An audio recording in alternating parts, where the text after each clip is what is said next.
Comienza El Baturrillo Político con Juan Saavedra Lax.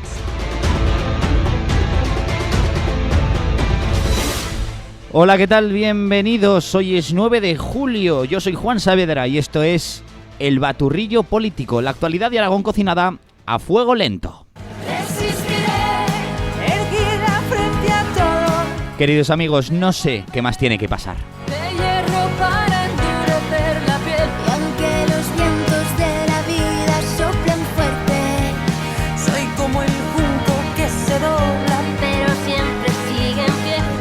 El Presi Sánchez resiste frente a todo y pese a todo.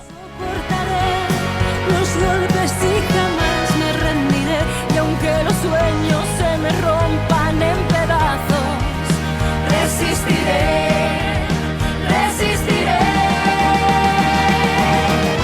Pues sí, amigos, esta mañana el presidente del gobierno de España, Pedro Sánchez, ha dicho eso, ha dicho que resiste.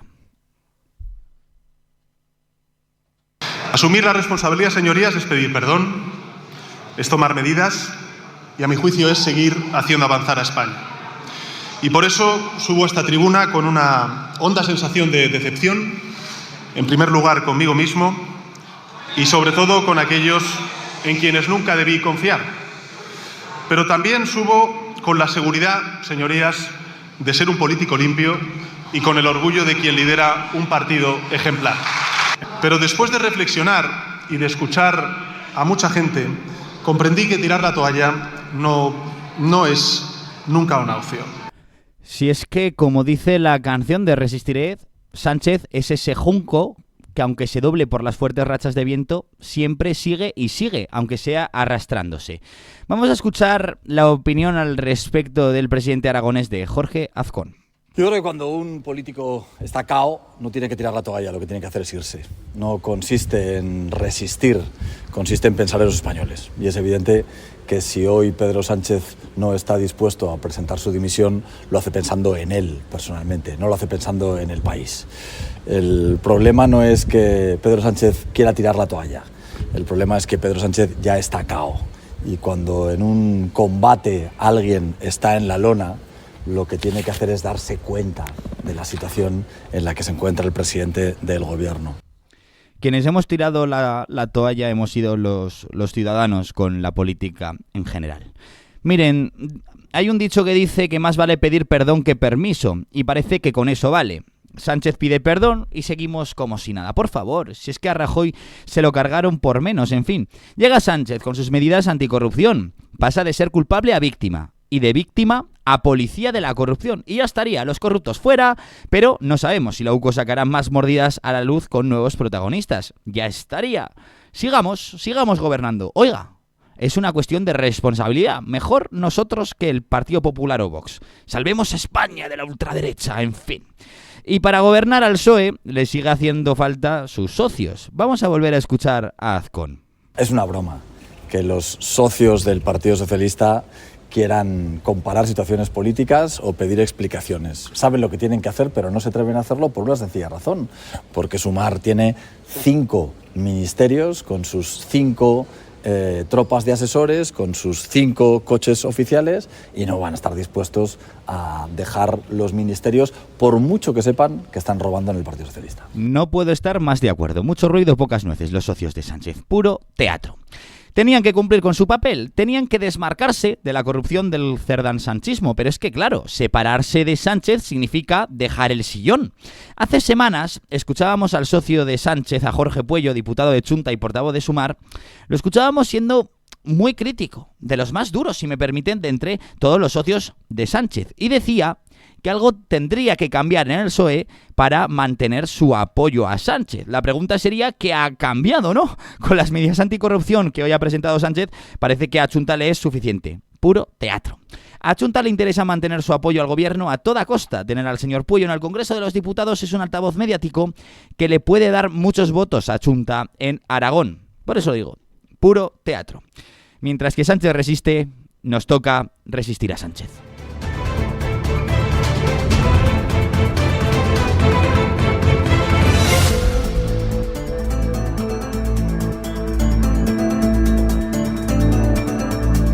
Llevamos 2 años de legislatura en Zaragoza. E históricamente, en concreto, la Consejería de Cultura, o al menos la cultura, ha sido, digamos, uno de los buques insignias del socialismo, de los partidos de izquierdas, y a lo mejor la gestión de cultura ha tenido una parte más complicada para convencer al electorado en los partidos de derechas. Pero tengo aquí conmigo en la mesa a Sara Fernández, la consejera de Cultura, Educación y Turismo, que nos ha demostrado que no siempre esto es así. Sara, ¿qué tal? Muy buenos días. Muy buenos días, encantada de estar con vosotros. 2 años de legislatura en la Consejería de Cultura, Educación y Turismo, pero 6 años en total como consejera de Cultura. Primero, una valoración personal, ¿qué se siente? Bueno, la verdad es que para mí es un orgullo poder representar a tu ciudad. Yo creo que para cualquier persona es lo más. Por lo tanto, encantados, y además poder poner en práctica políticas en las que crees y defiendes, en este caso además para todos. Hablabas antes de que la cultura, pues siempre ha habido un mantra como que parece que la cultura es de izquierdas. No, la cultura es de todos, es un derecho constitucional y no solo en cultura, en todas las áreas. Yo creo que cualquier equipo de gobierno tiene que gobernar para todos, pero sí que creo precisamente que nosotros, que el equipo de gobierno, tanto el anterior de Jorge Azcón como el actual de Natalia Chueca, ha puesto en valor que no somos sectarios para nada y que precisamente programamos para todo el mundo. Quizás no quería decir yo que la cultura fuese de izquierda, sino que la izquierda cree que la cultura es suya. Eso es, lo has dicho muy bien. Entonces, a la mínima que se toca algo, Sara, de la cultura, se te echan al cuello, se haga lo que se haga, ¿no? Algunos ejemplos han sido los centros de juventud o Etopía, que realmente no ha sido para tanto, ¿no? Bueno, gobernar es decidir. Y es verdad que nosotros también, cuando accedemos al gobierno en el 2019, creemos que venimos de una de las etapas más grises de Zaragoza, con el gobierno de Zaragoza en Común, que siguió a los anteriores gobiernos del Partido Socialista, donde Zaragoza no tenía su lugar ni a nivel nacional ni a nivel internacional. Eso implica que todo el talento que hay en esta ciudad no se podía poner en valor, no se podía trabajar, y hemos apostado porque Zaragoza, y a los hechos me remito, al final somos una gran ciudad para vivir, para estudiar, para venir a invertir aquí. Y eso es gracias también, por eso, como digo, al talento de los zaragozanos, que estaba completamente oculto. Por tanto, para nosotros ha sido una de las prioridades poner eso en marcha. Y como te decía antes, bueno, culturalmente había muchas cosas que hacer. Es verdad que a la izquierda le parece mal cuando tocas cualquier cosa. Pero cualquier cosa, además. Cualquier cosa, pero para nosotros, pues, hablabas ahora de juventud, no funcionaban las zonas jóvenes, no estaban de acuerdo, los actuales son zonas jóvenes, las casas de juventud anteriores hicieron su papel, pues cuando yo era joven, pero la juventud ha cambiado, tiene otras necesidades, y a ellas nos hemos adaptado desde la Concejalía de Juventud. Igualmente, a nivel Etopía era una apuesta que no funcionaba, y ahora mismo es un grandísimo centro de emprendimiento, que además era algo muy necesario y había que hacer. Y no por eso se ha dejado de hacer cultura para jóvenes, o se ha dejado dejar hacer programación cultural digital y con nuevas tecnologías, que era lo que había en Etopía, porque se hace en otros espacios. No les parece bien a la izquierda que, por ejemplo, en mi caso concreto en cultura, pues le habían dado a un colectivo a dedo durante las elecciones del 2019, del 2023, le habían dado a dedo un colectivo mientras todos estábamos de campaña electoral en la gestión de la harinera. Pues luego cambiamos, y esa gestión de la harinera ahora se hace desde lo público. Y está destinada a la cultura social, a la cultura accesible, inclusiva, y la gestionemos además con las entidades del tercer sector. ¿Eso le parece mal a la izquierda? Pues porque nosotros no queremos abusar y utilizar las instituciones políticamente, y ellos sí. Vamos a dejar de hablar de la izquierda, que no lo merece. Cultura para todos, apoyo al talento local, descentralización cultural y combinar grandes espectáculos y programación de base, ¿no? Que es un poquito ya las pistas que consejera nos ha ido comentando. Temporadas de récords, cuéntenos, porque hay récords en varios eventos, ¿no? Sí, la verdad es que estamos muy contentos con la respuesta, tanto del público zaragozano como de los visitantes, porque hemos conseguido también que los eventos culturales sean un atractivo turístico más, una razón más por las que venir a visitar nuestra ciudad, más allá del interés patrimonial que tenemos, de nuestra gran gastronomía, pues además se viene, como decimos nosotros, de propio pues a eventos culturales. Hay grandes eventos, como puede ser el Monumental Tour que hicimos el año pasado, con más de 45.000 personas y con más de 6.000 personas que vinieron del extranjero a conocer, bueno, a disfrutar del concierto y ya a conocer nuestra ciudad. El Vive Latino, que también es otra de nuestras grandes apuestas y que es bueno, yo creo que es cita obligada para mucha gente para volver el verano. Pero luego tenemos también cifras de récord, hemos tenido pues en los abonados del auditorio, que hemos celebrado ahora el 30 aniversario, porque hemos vuelto a tener grandes orquestas y una gran programación en el auditorio de Zaragoza, o hemos tenido cifras de récords también en los asistentes a los teatros o en los visitantes a los museos. Quiere decir que hay mucha actividad, que programamos para todos los gustos y para todas las edades, y eso al final, como yo digo, es que el dato mata al relato. Al final, las cifras de visitantes y de asistentes y a las programaciones están allí. El Ola Primavera, el Zaragoza Luce son algunos de esos actos que, si me permite, consejera, son los que Vox dice que son de puro postureo, que el dinero podría destinarse a otras cosas, pero como usted acaba de decir, como es el dato mata el relato, ¿no? Tal cual. Entonces me imagino que habrá datos, ¿no?, que refrendan este tipo de actos, de eventos. Bueno, el Zaragoza Luce, que tuvimos la primera edición en el pasado mes de febrero, más de 270.000 personas estuvieron concentradas en esos 3 días viendo las distintas instalaciones artísticas, claro que son efímeras, pero porque duran ese fin de semana, pero hay artistas detrás del diseño de cada una de las piezas, de calado internacional, también talento local. Hubo 2 artistas jóvenes dentro de las 8, locales, dentro de las 8 instalaciones que se hicieron, porque nosotros en cualquiera de estos eventos aprovechamos, como decimos, para traer a grandes figuras culturales de nivel nacional e internacional, pero también siempre para que haya talento local. Esos eventos también son un escaparate para el sector cultural de aquí, que para nosotros es fundamental, obviamente, que también trabajamos para que ellos expongan su arte y puedan trabajar luego también fuera, para que creen currículum, faltaría más. Vamos a hablar de los acontecimientos venideros, las fiestas del Pilar 2026, 2025, sí. Aún queda el verano, pero es que ya están a la vuelta de la esquina. ¿Qué es Fiestas del Pilar vamos a esperar para este año? Porque también fueron de récord, ¿no?, las del año pasado. Sí, fueron de récord los más de 2.600.000 asistentes a las distintas actividades. También la ofrenda, a pesar del mal tiempo, no sé si recordarán los oyentes que nos llovió, pero tuvimos una ofrenda de récord porque al final fue la más rápida de la historia, pero también con la que había mayor número de grupos inscritos y fue muy ágil, la verdad. Porque creo recordar que usted se vestía, ¿verdad? Yo siempre, sí. No falla la cita. No fallo a la cita. Las fiestas del Pilar tienen un formato que está ya muy consolidado.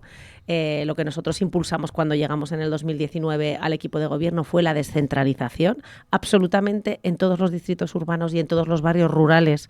En los 29 en total que tenemos en Zaragoza hay algún tipo de programación.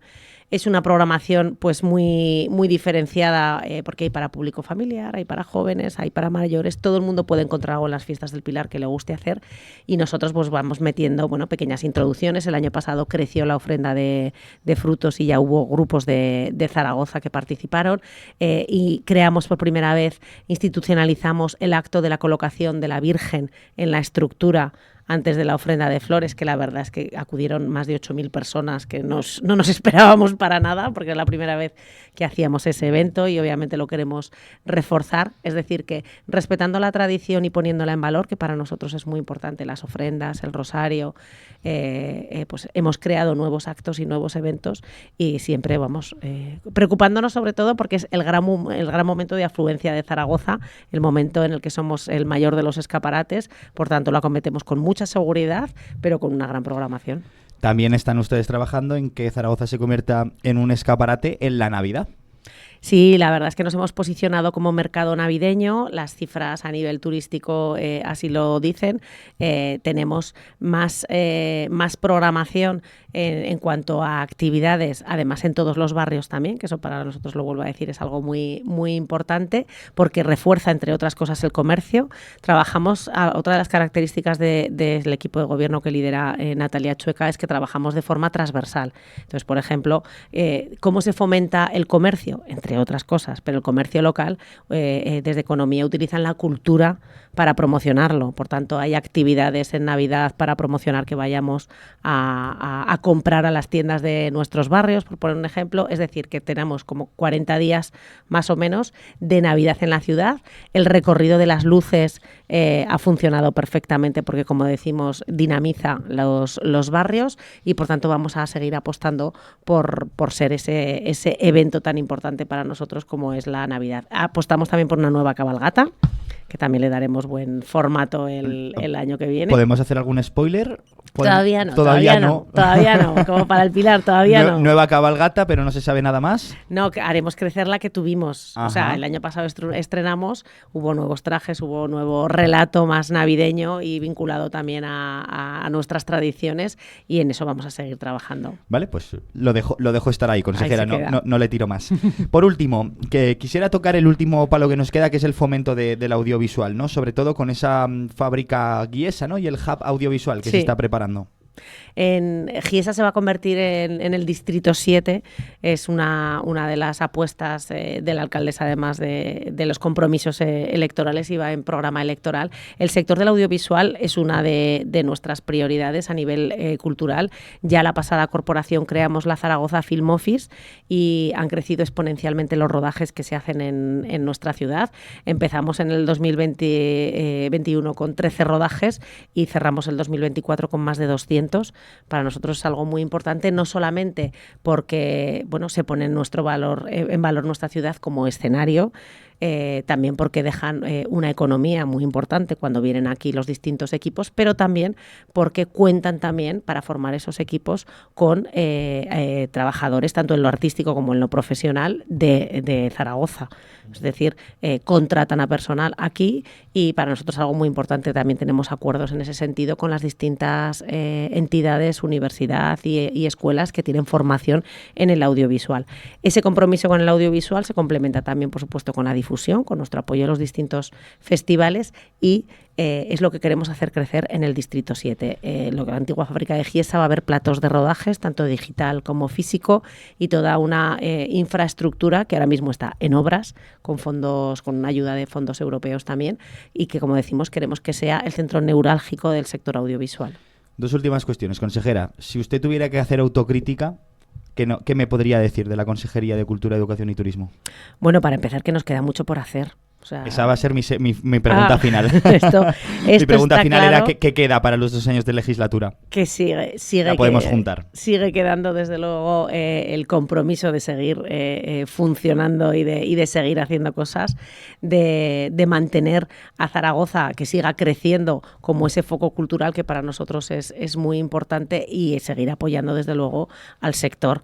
Siempre. Luego hay cosas que van surgiendo y que tienes que ir mejorando. Pues ha habido cosas en el Pilar del año pasado, antes que hablábamos del Pilar, como el tema, por ejemplo, de la programación en Independencia, que vamos a mejorar para el año que viene. Yo creo que lo más importante es escuchar al sector, que al final tenemos que ir de la mano con ellos y tomar las decisiones con ellos, y, claro, como digo, que al final mejorar. Me queda el Museo de la Semana Santa, que seguimos trabajando en ello, por ejemplo. Esa es una de las cosas que tenemos ahí pendientes. Claro, usted se refiere a ello como el sector, ¿no? Que a veces nos olvidamos que es un sector también económico. Eso es. Para nosotros es fundamental. Mira, antes, cuando hablamos de los teatros y del récord de los teatros, yo siempre pongo en valor los récords de taquillas que hemos hecho. El año pasado lo hicimos en el Teatro del Mercado y en el 23 lo hicimos en el Teatro Principal, pero no porque el ayuntamiento recaude más con eso, porque nosotros cobramos para pagarle a la SGAE y poco más. Las compañías que vienen a los teatros municipales tienen su caché y, además, un alto porcentaje de la taquilla, que es normalmente un mínimo de un 70%, incluso hasta un 90%. Entonces, que hagamos récord de taquilla está fenomenal, porque ese dinero va a las compañías. muchas de ellas locales. En el año pasado cerramos con más de 790.000 euros que se llevaron las compañías locales que actuaron tanto en el mercado como en el principal. Y es que para nosotros es muy importante porque son un sector económico. Consejera de Cultura, Educación y Turismo, Sara Fernández, muchísimas gracias por estar aquí con nosotros. A vosotros siempre, gracias, encantada. Vamos con el espacio ofrecido por el Grupo Municipal de Vox en el Ayuntamiento de Zaragoza. Ya tengo por aquí a su concejal, su portavoz, Julio Calvo. Julio, ¿qué tal? Buenos días. ¿Qué tal? Buenos días, encantado, como siempre. La media del crecimiento nacional en el sector turismo es de un 10,1% en 2024 frente al 7,4% de Zaragoza. Zaragoza crece, pero no al ritmo nacional. Efectivamente, la verdad es que hemos estado revisando las cifras de crecimiento del turismo, tanto a nivel nacional como aquí en Zaragoza. Y, hombre, observamos con preocupación que, tal como acabas de indicar, mientras en España crece en torno a un 10%, aquí lo hace en torno a un 7%. La verdad es que tenemos, a raíz de la Expo, se crearon un montón de plazas hoteleras aquí en Zaragoza. Y lo que hemos comprobado a lo largo de todos estos años es que nuestro nivel de ocupación de las plazas hoteleras se encuentra muy por debajo de la media de las grandes capitales españolas, muy por debajo de Madrid y, por supuesto, muy por debajo de las ciudades costeras. El hecho de que en Zaragoza tengamos un parque hotelero, un montón de habitaciones de hotel y que éstas estén cubiertas sistemáticamente, salvo en eventos muy concretos, salvo en el Pilar, Semana Santa, en las ferias, cuando hay algún evento en la feria de muestras, pero la ocupación media suele ser el 50%. Mientras que en otras ciudades, ya no digo Madrid, que es mucho más, pero en otras ciudades ronda el 70%. Yo creo que Zaragoza la estamos promocionando muy mal desde el punto de vista turístico. Lo he dicho muchas veces, salvo el icono del Pilar, hay muy poca gente que conozca otros monumentos de Zaragoza. No sabrían ubicar la Aljafería, no sabrían ubicar la Estatua del Batallador, etcétera. ¿Qué haría Vox para promocionarlo mejor? Hombre, pues evidentemente campañas de promoción. Nosotros propusimos ya una que yo creo que fue bastante interesante. Nos dicen que ha tenido bastante efecto y que han aumentado el número de viajeros franceses. Por ejemplo, sabiendo que hay una línea que une de AVE, que une Madrid con Marsella.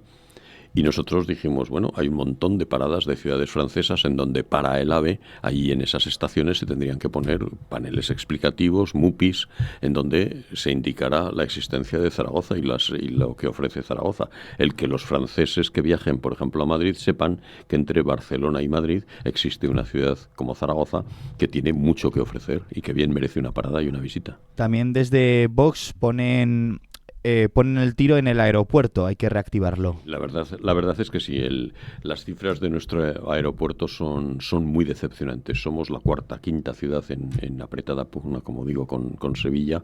Estamos siempre ahí. Si el número de habitantes. El número de habitantes, efectivamente, la cuarta o quinta ciudad. Y sin embargo, nuestro aeropuerto es el 28º en número de pasajeros. Es algo que no tiene explicación. Yo creo que lo estamos potenciando muy poco y muy mal. Tiene muy pocas conexiones con el resto de ciudades españolas y ya no digo con el resto de ciudades europeas. Ahí habría que hacer un esfuerzo de promoción y de apertura de nuevas conexiones. ¿Otras vías que se queden ahora un poco vacías para poder promocionar la ciudad? Hombre, pues desde luego tendremos que promocionar el turismo religioso. Está muy mal promocionado, a pesar de que tenemos, por ejemplo, en la Plaza del Pilar, tenemos, lógicamente, el Pilar, tenemos la SEO, tenemos el Museo Diocesano, el Alma Mater, que es un museo magnífico, y son muy poco conocidos. Y como he dicho, la Aljafería, por ejemplo, si ponemos una foto de la Aljafería a cualquier ciudadano español de Sevilla, de La Coruña, yo estoy convencido de que no sabría en qué ciudad se encuentra ese palacio. O lo mismo, como acabo de señalar hace un momento, la Estatua del Batallador, que es una figura icónica. Tú pones la entrada del Parque Grande, que es un espectáculo precioso, una imagen preciosa, y un coruñés o un sevillano no sabría decirte en qué ciudad española se encuentra. Cierro este episodio, Julio, teniéndole aquí, quiero aprovechar para preguntarle si ha escuchado esta mañana las declaraciones del presidente, del todopoderoso Pedro Sánchez. No he tenido ocasión, he tenido Consejo de Administración de Zaragoza Vivienda, que yo creo que es más interesante y más importante que escuchar al presidente, que además, como miente sistemáticamente, yo creo que su palabra tampoco tiene mucho valor. Julio Calvo, concejal y portavoz de Vox en el Ayuntamiento de Zaragoza. Gracias, buenos días. Muchas gracias.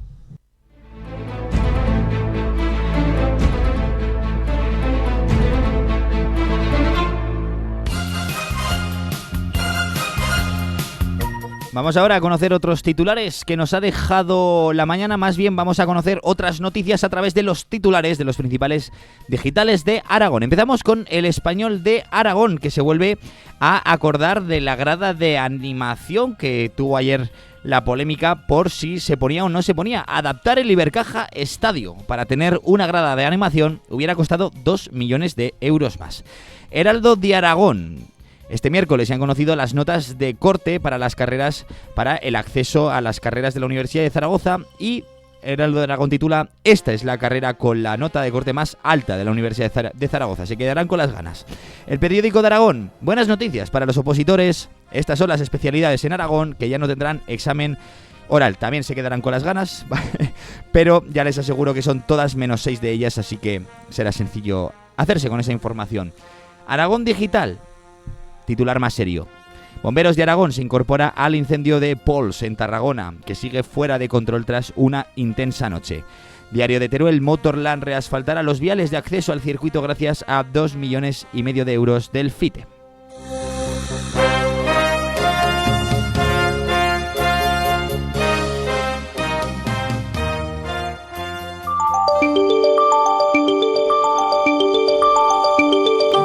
Vamos con la previsión meteorológica, nos vamos a la AEMET. Luz Cepeda, ¿qué tal? Buenas tardes. Buenas tardes. Suben las temperaturas en Aragón y esta tarde pendientes de las tormentas en el entorno del sistema ibérico. Máxima hoy de 35 en Huesca y Zaragoza, 32 en Teruel, 31 en Albarracín. Por la tarde nubes de evolución en el sistema ibérico con chubascos y tormentas. Atención en la ibérica turolense porque las tormentas pueden ser fuertes con granizo y fuertes rachas de viento. Aviso naranja y peligro importante. Acumulaciones que en una hora pueden superar los 30 litros por metro cuadrado. También podríamos tener tormentas más locales en el sistema ibérico zaragozano. Mañana las temperaturas siguen subiendo esta noche, las mínimas de forma importante. No descenderemos esta noche de 23 grados en Zaragoza y 22 en Huesca, y mañana alcanzaremos 38 en Zaragoza, 37 en Teruel, 36 en Huesca y 33 en Albarracín. Mañana nubes bajas matinales, dando paso a ambiente más soleado, pero con nubes de evolución en el sistema ibérico y el Pirineo, donde esperamos mañana algunas tormentas. Es una información de la Agencia Estatal de Meteorología. Soy de aquellos que sueñan con la libertad. La libertad de volver a elegir a un presidente del gobierno, la libertad de poder convocar unas elecciones. Pues no, Pedro Sánchez continúa en el gobierno. Hasta aquí el baturrillo político de hoy. Hasta mañana. Soy Quijote de un tiempo que no tiene edad.